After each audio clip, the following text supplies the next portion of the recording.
You applied It to was only one school? only one. Okay, so that means you are from Gambia. However, you went for your interview in Senegal. Yes. All right. Visa officers too are human. So do not just treat them as demigods.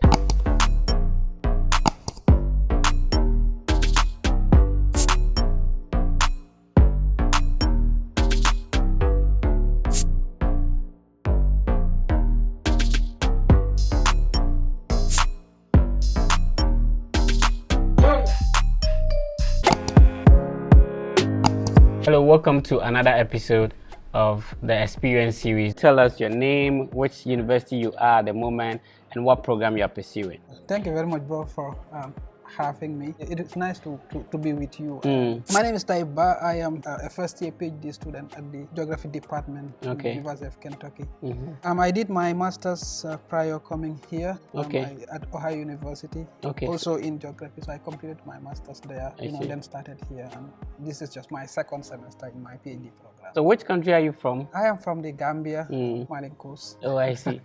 So what year did you have your F1 visa interview? I had my F1 visa interview in 2019. So what was your academic qualification prior to, coming to the US? Yes, my academic qualification, I had a BA at the time, a bachelor's degree in development studies at the University of the Gambia. Would you remember which month exactly you went for your F1 visa interview? Yes, I went for my visa interviews in June. Okay. Specifically, I think 23rd of June. Yeah, that's when I... So that was when you had your admission into Ohio University to pursue a master's degree in geography, right? Yes, I received my admission letter early March, early to mid-March. And I got my I-20 in late May. Okay. Also got my civis paid late June.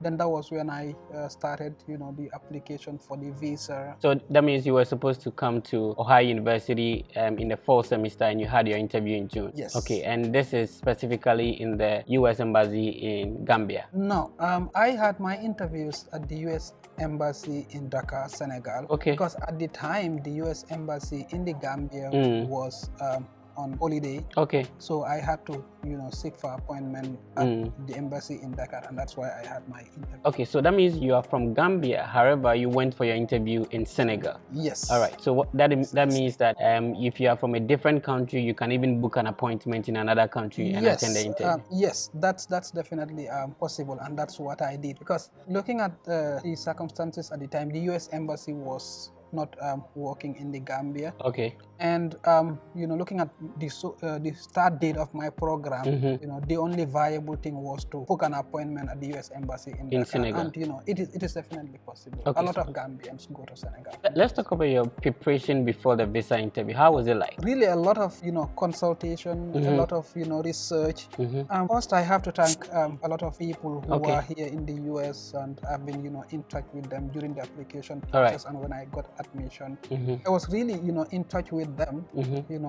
Whatever email I receive from the university, I will reach out and say, hey, I have received this email and this is what they are saying, and they will advise me as to what the next step should be. Okay. Then when I got my I-20, somebody also helped me to pay the service fee. Because then I also asked for advice as to how to go about the visa application. Okay. And that was when they directed me the US website. Okay. And I also when I went online and then got to the website, and then it is a lot of work. Yeah.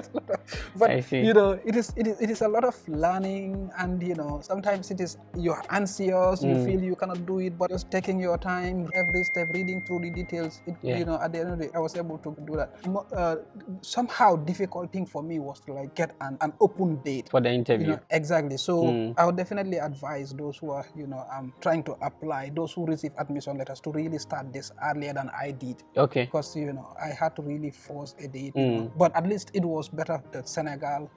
There were some few open days, but it was really very close to my program start date. Yeah.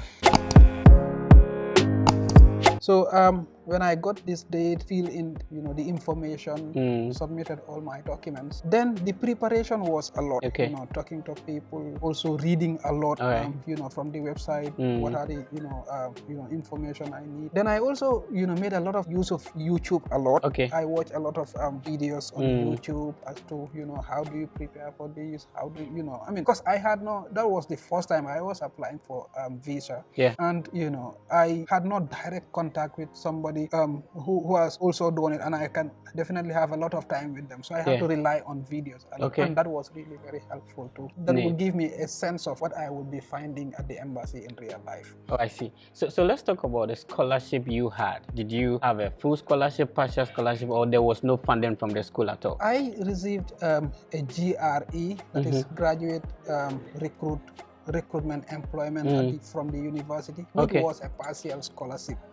So you had partial scholarship from Ohio University? From Ohio University. Okay. So when I had that partial scholarship, they required me to get the funding for the other half of the money. The whole program was 32,000, okay, few hundreds.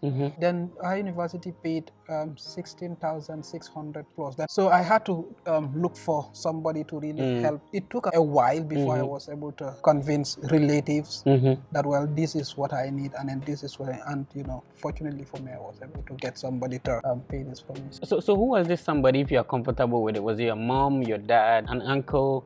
This was a cousin, okay, who is a businessman, and was ready to support using his business. And maybe when we get to that, I can talk about the formalities in how the process goes. You came to Ohio University, but how many universities did you apply to? For my master's program, I only applied to Ohio University. Okay. And, you applied to only one school? Only one. Awesome. Awesome. Okay. But for the PhD, I really applied to different programs, universities, different programs. A lot of people go for the interview twice, 3 times, or maybe 4 times. How many times did you go for the F1 visa interview? Luckily for me, I went once. Wow. Okay. I went once, and I was able to get the visa. Let's see. Do you remember the questions you were asked? For me, it was really very conversational with the visa officer. Okay. One, perhaps because I'd done some research and had a sense of what the interview environment would be like. Okay. And had a sense of how the interaction would be like. So it was really not a very big, that was not a very big difference for me. That was one. Secondly, after I had researched and read a little, I was really comfortable with myself. Okay. For one, I was really very clear about what I was going to do, and I was confident in the information I had at my hand. Okay. That was about my program, what I was going to do, where I was going to, and all those, and I think that is really important. Beyond all that, like the composure, the self-confidence was really one. I thought I would be facing a lot of questions, but it was just a very simple conversation, and it was just so do you remember how many questions specifically that you were asked? Was there 3, 4, 5? How many questions? It was not more than 3. Wow. That means that your interview did not last that long? Nah. How many minutes? Would it be even more than a minute? I don't think so. Oh, really? It was just I think what even took long was... Even though you had a partial funding, was like just a couple of minutes interview? Yeah, just a couple of minutes. Because, I think it is important to know that you applied online and a lot of your information is already with them. Okay. So they have a lot of idea about who is coming and, what they have. And what, so for them, they were just trying to establish, is this person, a potential immigrant, or is this person really just going to study, and was very intentional about going to study. So for me, I was really also just very direct. When she asked this, I'll just respond to the question directly. Okay. And not necessarily going on. So I was really very direct. So in Ghana and some other countries, the VO sit and then you stand, just like being at the bank. So did you sit or did you stand in Senegal? Yes. It's the same. You stand and there was like a glass in front of you. Yeah, and the view. So there was just a very small window where you can just slip your documents through whatever the visa officer requests. Okay. And then you just keep I just had my documents and I wait it. Whatever she requests, I'll just slide it through the window. And but yeah, it's the same. You stand and they talk. So let's see if you remember any of the questions. What was it specifically, and how did you respond to it? What program am I going to study in US? And it was really very straightforward. I was coming to do a master's in geography, and the follow-up question was whether I was coming to do a physical geography or human geography. And the response was like human geography. Then the next question was, am I going to be involved or engaged in research? And the response was yes, I will be engaged in research because this is master's. I'll be doing a thesis, and even beyond the master's program, I really want to be involved in research. And why do you think some students are denied the F1 visa? I think one fundamental thing is the inability to really convince the visa officer that, well, I am just coming for my education, and after I finish my program, I'm going back home. And then you are really not very clear about like your program. You are really not very clear about what program you're coming to study and your future career. Finishing that program. That is one. Secondly, I think there is also sometimes inconsistency between like the information you provide. Remember, that means filling the DS-160. Exactly. I refuse to go to any third party because I have read on their website that they do not have any like third party to really apply. So to me, I can read and understand the instructions, so I'll do it for myself. Then I remember every information I put in this form. Then I came with this information. So whatever I am asked, I was able to provide this. Third, I have gotten students who have applied for visas, but then submitted two different bank statements. Two different bank statements. You submit one bank statement to the university, to the department you are going to. Then you submit a different one, a new one to the embassy. So I think that can also be a cause of. I see. So I think the inconsistency can be. So it means that maybe you submitted a bank statement that had Mohammed, and now when you're going for the interview, you had a new bank statement with Abu Bakr. Right. What are some of the things before you go for the F1 visa interview? You hear a lot of things. What are some of the things that you heard prior to your visa interview, and after the visa interview were like, oh, some of these things I heard are not some sort of misconceptions? A lot of people, I don't know other countries, but in Gambia there are a lot of corner experts. That's how I call it. Some of them, it is unfortunate. These are people. Some of them have never applied for visa, have never gone through the process. Some of them have never traveled, but then they will have an office with a computer and somewhere, and then be experts and will be guiding people. I am wondering, how can you guide somebody when you have not gone through a process? In Ghana they call them connection men. So many people rely a lot on this. But then for me, go to the website. The applicant yourself, go to the website. Find time, create time, make out time for yourself. Go to the website, read the information. What are they looking for? Know the do's and the don'ts. Then talk to one or two individuals who have gone through the process and do not really have a lot of experts too. I mean, if you have a lot of advisors, sometimes they will be giving you conflicting information, and that can definitely confuse a lot of people going to this visa application. So fundamental thing: one, do not have a lot of advisors. Two, go to the website. Read yourself. Take your time. You must create time for yourself. Then read the information. Know what they are asking for. What are the things that you don't have to do. Then know the information. Get the information. The embassy environment, many people back there think about the embassy as really something big, and going there you have to really be very, very, very formal, and maybe my observation was really wrong, but my observation was like those who went and just be themselves. I mean, you don't dress in rags, but then dress very modestly. I think all of those that I observed got accepted. I see. And sometimes some of the people I saw dressed in very fancy ways. I'm not saying that was why they, but somehow. So dressing, being yourself, in a way helps boost your confidence as a person to be really able to. And the visa officers too are human. So do not just treat them as demigods, but just think of you're going to meet human beings and just be conversational, and I see. it will be simple. So let's talk about your bank statement. So you said your cousin gave the bank statement to you, Ohio University, because you had partial scholarship, were requesting around 16,000. How much was exactly on the bank statement? I mean, the one you submitted to embassy. I submitted exactly the amount that was stated on my I-20, because the I-20 indicates the amount that you will need on a bank statement. Okay. Right. So I talked to this cousin, and then this cousin, agreed to support with that amount, and that was what I. Okay, had. so it was exactly, let's say, if it was 16,000 that was requested, it was exactly 16,000 on the bank statement. Exactly that. That was what I provided. Did the officer ask for the bank statement? Nah. Oh, okay. I had a copy of it, in my file. Just in case. Just in case. But fortunately, we didn't even get to that. What documents were requested? My I-20, the passport was asked for after the visa officer approved. Approved. It was like, okay, now I'm gonna give you a visa. So okay, give me your passport. And okay. That was, I think passport size photos. There were a lot of documents you went with. I'm asking about what actually the visa officer took during the interview. It is a process. There are different officers you get. I mean, they took my fingerprint. I mean, took my I-20. Just collected the information. But then the visa officer herself that did the interview did not just collect any document. She just checked my I-20.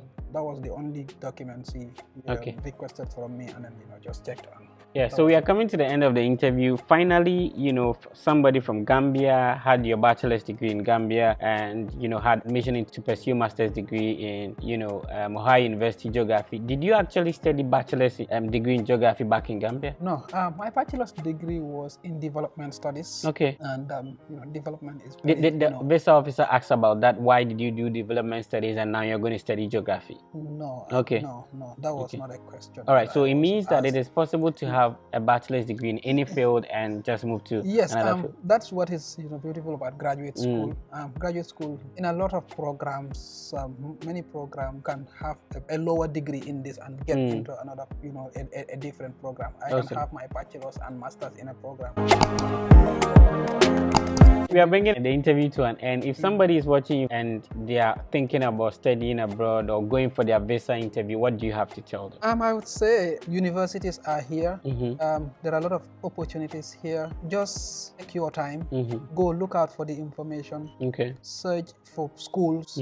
Apply to schools. I mean, there are many people out there who have the competence, who have the qualifications to really get accepted into top class programs here. Sometimes there are many also programs that are also waiving application fees. For me, my advice is take your time, go to these websites, just university websites, search for programs you are interested in, look for the requirements, and then try applying. You don't limit yourself. I was lucky, I applied to one program and I got accepted, but then there are many people who would apply to 3, 4, 5 different programs. There are people who would apply even up to 10 programs. So broaden or expand, widen your scope, right? And then increase your chances of getting accepted. There are a lot of opportunities, try suit your chance.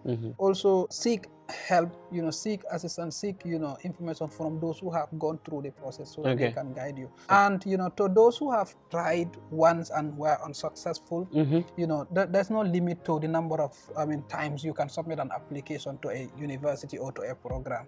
So try as many times as you can. Who knows, maybe the very last attempt you are making before you surrender will be the very last one that will give you the scholarship. So before we go, your program in Ohio University was supposed to be 2 years. How many years was given to you in terms of the visa?